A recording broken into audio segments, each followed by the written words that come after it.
This is Anna Vogan, broker and owner of Vineyard Real Estate Group, and today I wanted to go over dual agency and material relationships.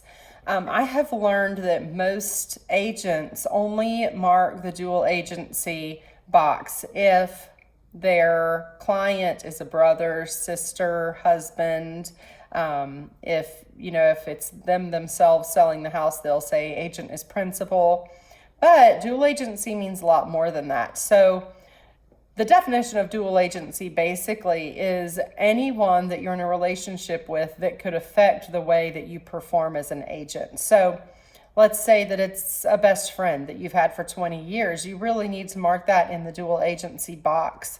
You're going to treat them probably slightly differently than a client that comes along that you've never done business with. So that's something to keep in mind. Even a past client can constitute the need for a material relationship. If it's somebody that you've worked with time and time again, that you have built a relationship with, or let's say that you have an investor and you've helped them buy 20 houses, you need to also disclose that as a material relationship. So let's go into that. Let's go into that scenario. Let's say that you have a client that just came to you. You signed a buyer brokerage agreement with them. They called off one of your signs, and now you have this buyer brokerage agreement with them. Now let's say that investor that you've helped to buy 20 houses for is ready to flip one of his houses, and it turns out that house, one of the houses that he's flipping, is the perfect house for your client. In that situation, you can get dual agency.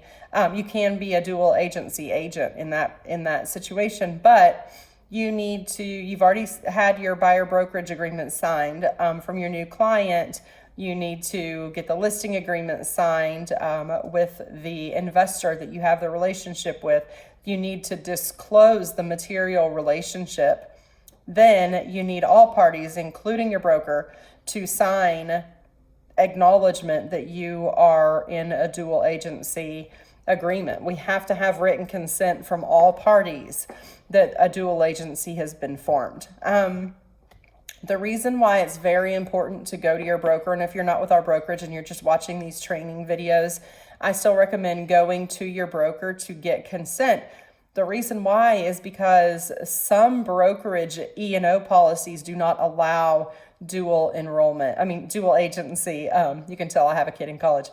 They do not allow dual agency. So sometimes when we as brokers sign up for our E&O policies, it asks us if we allow dual agency. And if we check no, then that means our agents are not allowed to enter into a dual agency agreement. So those are my tips for dual agency. And as always, if you have any questions, just comment below. Thank you.